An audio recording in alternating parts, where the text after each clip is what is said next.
On today's video, we are diving into the 2022 must-see Chicago real estate predictions.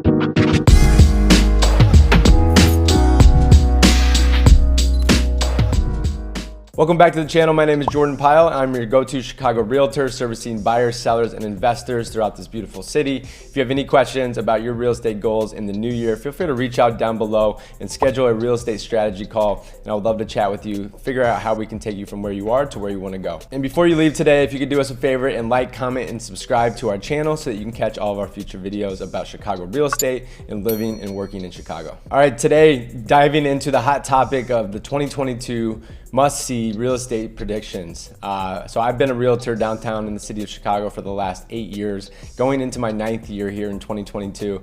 Couldn't be more excited. The last pretty much 9 years, or I guess let's call it 8 years, have just been completely insane in the real estate market, and especially in the last couple. And we've been super blessed with everything going on. And obviously that hasn't been the case for everybody since the pandemic has started. But as most people have known and observed is that the housing market nationwide has just been absolutely crazy. So we're gonna dive into the predictions today on how I think that the Chicago market is going to perform in 2022. And I think I just want to start out by saying I'm going to break this down by basically the perspective of if you're a buyer, if you're a seller, if you're an investor, or if you're a renter, and just kind of give you some additional maybe tips and tricks or just general thoughts or predictions that I have about how the year is going to be. So in general, I think 2022 is just going to start out with a bang. So the spring market, I tell all my clients this, and I think a lot of people understand this at this point, but the spring market actually starts right after the new year. So let's just call it the second week of January is when actually a lot of people decide to get their homes on the market. And this is actually the advice that I give. I say either mid-January or right after the Super Bowl in February. Those are typically the times where most buyers are going to be in the market. So let's just dive on into how this impacts you as a seller. And then we'll talk about if you're a seller throughout all of 2022, not just the start of the year. But I do think it's going to be a frothy year driven by high demand with low interest rates and low inventory, just like we've seen in the last couple years as well. So I think it's going to be somewhat of a continuation of that. So if you're a seller in this market, the best time for you to be listing your property is in the next 2 months. So sometime between second week of January and at the latest, you want to be listed by probably March 15th in order to capture that initial buyer pool that's going to be hitting the market. The reason for this is because Chicago has a ton of renters, and a lot of leases, they start and end somewhere between March, April, May, maybe through June. So all of those people that are now becoming homeowners, and especially with rental rates being super high, I think a lot of those renters are going to start becoming home buyers because of the affordability between actually owning versus renting. The affordability is going to go up, which I think will basically convert a lot of the people that are currently renting these luxury high-priced rentals into first-time home buyers. So with that being said, I think a lot of those people are going to be starting their searches in January, in February, and March in order to have their 30 to 60-day close for it to time up with the end of their current rental. So that in combination with a lot of the people that I work with are, let's just call it 20 to 35 or 40-year-olds that are all pretty much making good money. The pandemic has actually, for a lot of the people that I advise and some of my clients, the pandemic has actually been a great thing for them in terms of their financials.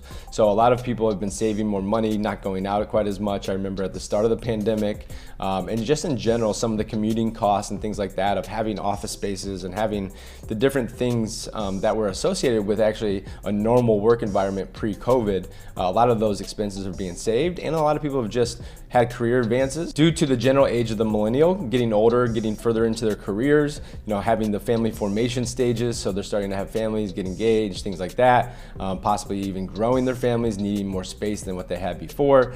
So a lot of that in combination with the low interest rates, which will probably continue to hover between like 3.25, maybe up to 3.5 by, I would call it mid 2022. I do predict, and a lot of what we're hearing right now is that the interest rates are going to continuously kind of gradually climb throughout 2022. So by the end of the year, I think after mid-year, once we get into kind of the summer, July, August timeframe, we're probably going to start seeing those interest rates go up, and I do think the year is going to cool down. But as a seller, getting back to that, I think that if you want to sell your property for maximum dollar, then you're going to have to sell sometime between February and June.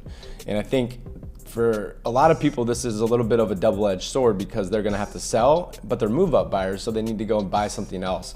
And that can create an issue for a lot of people because they're selling very quickly, but then on the flip side of things, there's not enough inventory for them to have readily available that they can immediately get into that property. And it's one thing to actually have an offer and compete against a bunch of other offers in a low inventory environment. But if you have a contingency on the sale of your current home and now you're up against multiple offers in a competitive situation, you can see how it gets a little bit dicey and a little bit tricky there.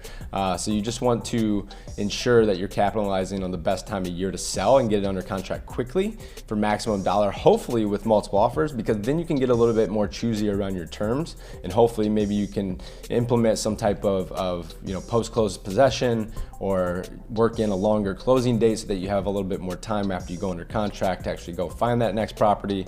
So I think as a seller, that is going to be your best time to strike. As we get further into the year, you're probably going to have a little bit longer days on market, not quite the demand that you would expect in the early part of the year, but I still think you're going to be fine probably until Q3, probably mid to late Q3, and then I think that the market is really going to start to cool off after that. I think 2023 will be a little bit of a different year than 2022. Mainly through 2022, we're going to ride this low inventory market. All right, so we just talked about sellers and kind of the opportune time for that, and now I'm going to talk about buyers. I think there's two ways to look at this. Most buyers are going to be moving again in that same part of the year that we just talked about on the sell side that makes that lucrative, which is between February and June. So that is going to be driven a lot, like I said, by the affordability between owning something versus renting something, and just in general, lease terms coming to a close. And I think a lot of these people that have made good money and have been saving a lot of money over the last couple of years since the pandemic, they are now getting into the market and they truly value home ownership in one way or another, whether that's actually owning a primary residence or potentially buying an investment property, which we'll get to here in a little bit. But just like the sell side, the buy side has a double-edged sword as well, which is the best time to buy a property is actually during this, kind of frothy spring market, that February to June timeframe. But it's also kind of the worst time to buy because that's when everybody else thinks it's the best time to buy. So the difference between buying in the spring versus the fall, you're probably gonna have less inventory, or you definitely will have less inventory to choose from. Basically less good inventory. You might start to see that there's more inventory sitting on the market, but the good inventory is still going to be selling very quickly. But on the other side of things, if you're buying in the spring market, that's typically when you're going to have the most inventory. You just got to be prepared. And that's the number one thing that I talk about is get prepared early, have all your ducks in a row, because you can't be casual in a Chicago early spring market because there's a lot of other buyers out there that are prepared. If you're not in a position to strike, then that's going to present some pretty significant issues for you as a buyer in the 2022 Chicago real estate market. So to kind of summarize the buyer pool is that there's going to be a lot of demand just because of the fact that interest rates are going to start climbing. And I think a lot of those buyers that want to get into the market are going to recognize that, and they want to strike before it costs them a lot more money to own that same property. So as soon as their affordability starts to go down, I think they're gonna start jumping in as they see that gradually happen. So that's definitely gonna lead to a strong start to the year, but I think we're gonna see some pretty good buyer demand all through 2022 and really having a great opportunity on the back half of 2022 in terms of finding some good deals. All right, next up, let's just talk about renters. We kind of touched on this, but just to highlight this again,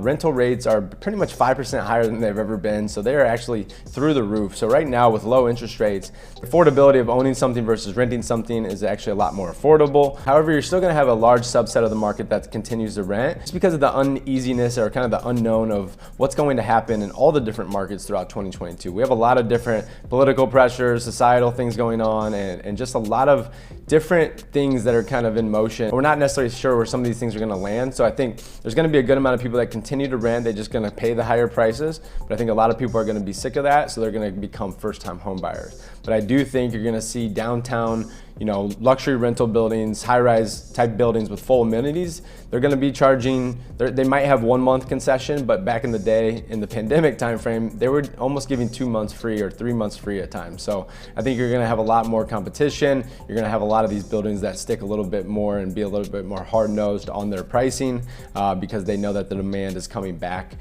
into some of these downtown rental markets. The last piece, I think investors. Kind of breaking this into two categories, a lot of institutional investors and volume type investors are out there. You know, I don't work with a ton of them, so I'm going to talk more about what I see, which is a lot of people in my database that are wanting to become investors, whether it's a house hack type of situation where they're buying a property, a 2 to 4 unit, living in one of the units, or they're just buying one outright as an investment. Then on the other side is a lot of empty nesters who are actually buying investment properties in the city, sometimes for themselves, sometimes for their kids. So those are kind of the two subsets of the investor market that I'm talking about with this. And I think that is going to continue to be very strong. I think it might be a little bit tough in the beginning of the year for some of these investors to find numbers that work for them. But as soon as we get into the mid and late part of the year in 2022, I think we're going to have a lot of great investor deals. So if you're thinking about house hacking, buying a 2 to 4 unit, or potentially buying a multifamily or some other type of investment property, I think the back half of 2022 is going to be the best time to do it. And I do think you're going to see a lot of the early demand this year in some of these investors. Maybe it's empty nester buying a place for their son or their daughter in the city. You know, I see a lot of that, or potentially their son or daughter are now living in the city and they were out in the suburbs in a big house, so now they're buying their in towns. That is going to be a hot topic too, and a lot of them have cash and they've done really well in the markets the last couple of years. So I think a lot of our demand is going to be driven by those empty nesters or those baby boomers who are actually wanting their little piece of the city because they have their big home out in the suburbs. So in general, I think it's going to be a great time to invest this year in the Chicago market. I think multifamily is going to be your best bet, you know, in and around the city.